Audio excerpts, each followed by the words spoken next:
হযরত বেলাল যখন মদিনায় 6 মাস পরে ঢুকতেছে,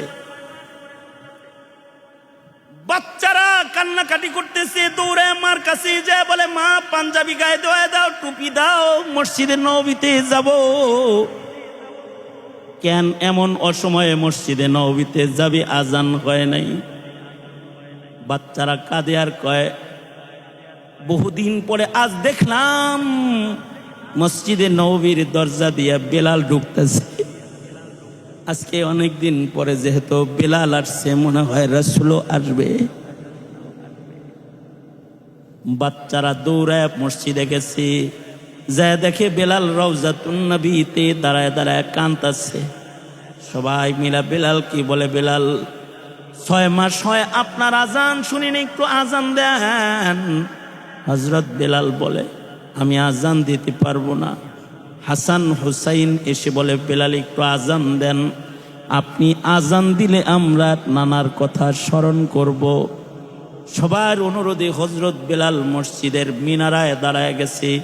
বেলালের আজান শুনে নারী পুরুষ গোটা মদিনা মসজিদের নববীতে চলে এসেছে। হায় রে, বেলাল আসছে, না জানি রাসূল আসছে।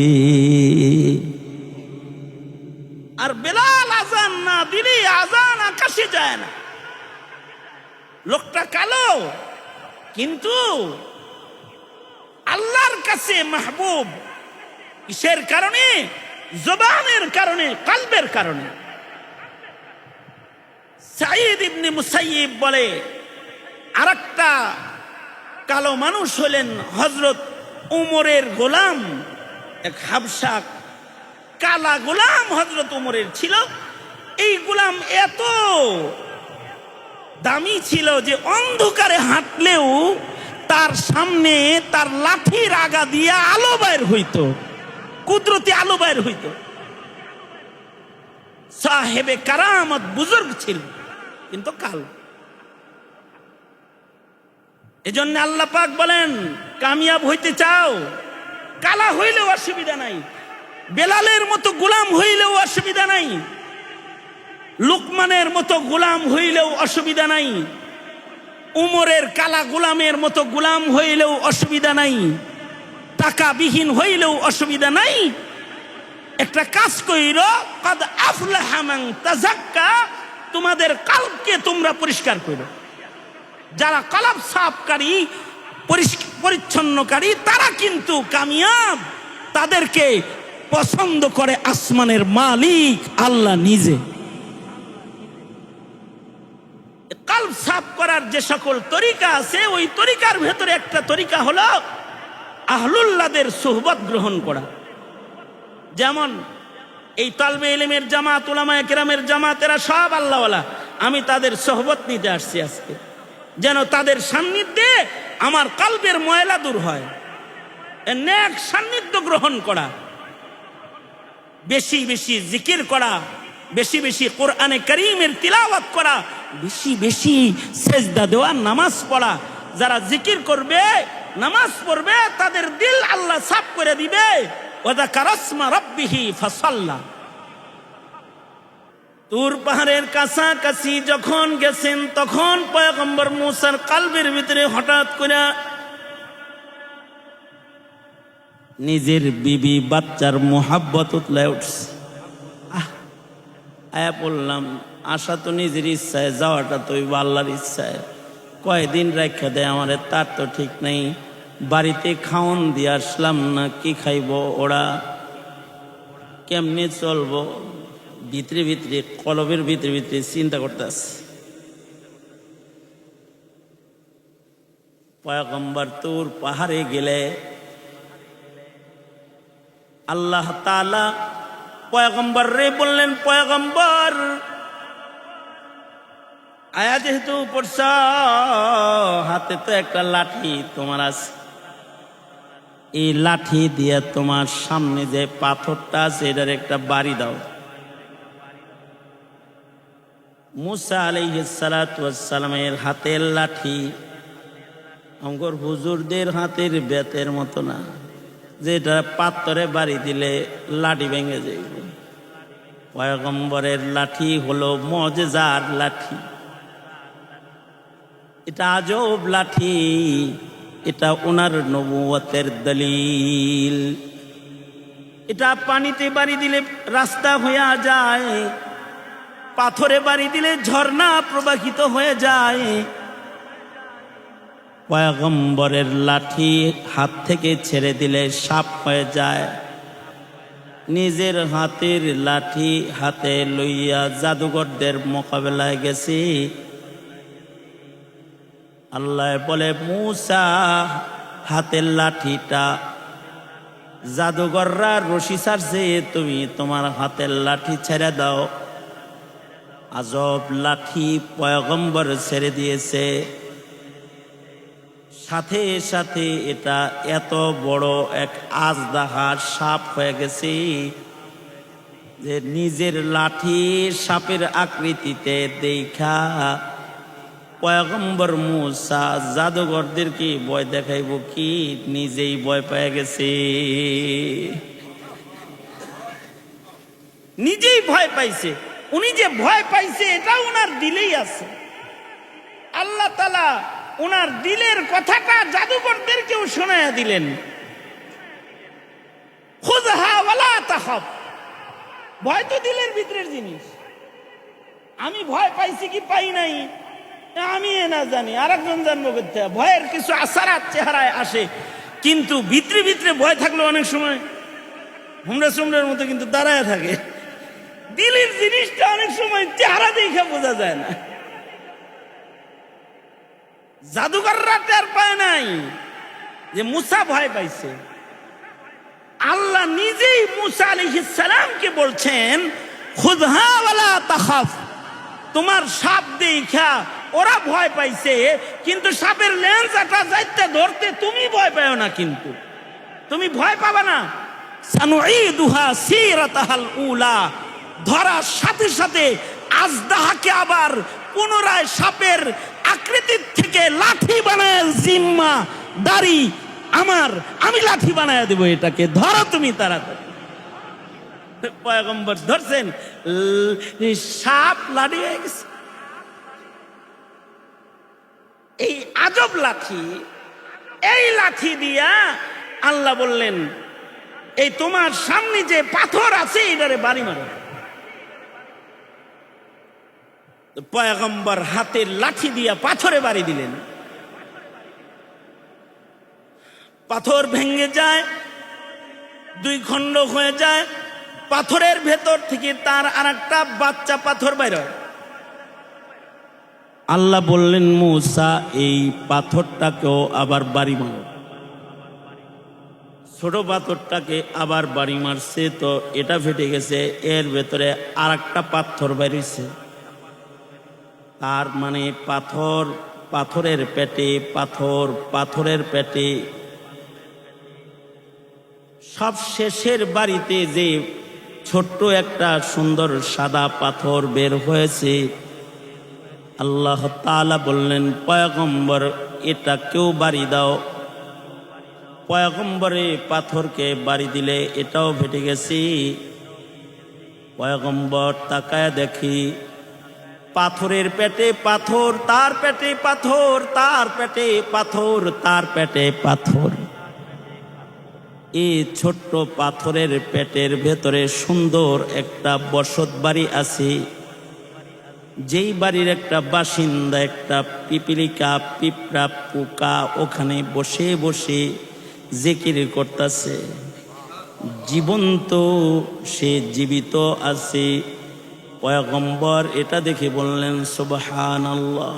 আল্লাহ বলে, এইটুকুন দেখলেই হবে না মূসা, তুমি তোমার কানটাকে ওর কাছাকাছি নাও, দেখো সে কি জিকির করতেছে। দূর থেকে দেখলে হবে না, কাছে যায় ওর কথা শোনো। পয়গম্বর পিঁপড়ার কাছে গেলেন, পোকাটার কাছে নিজের কান নিয়ে গেলে পয়গম্বর শুনতে পায়, সুবহানা মান সামিআ কালামি ওয়া সুবহানা মান রাআনি ওয়া সুবহানা মান রাযাকানি। শুধুই মাত্র জিকির করতেছি,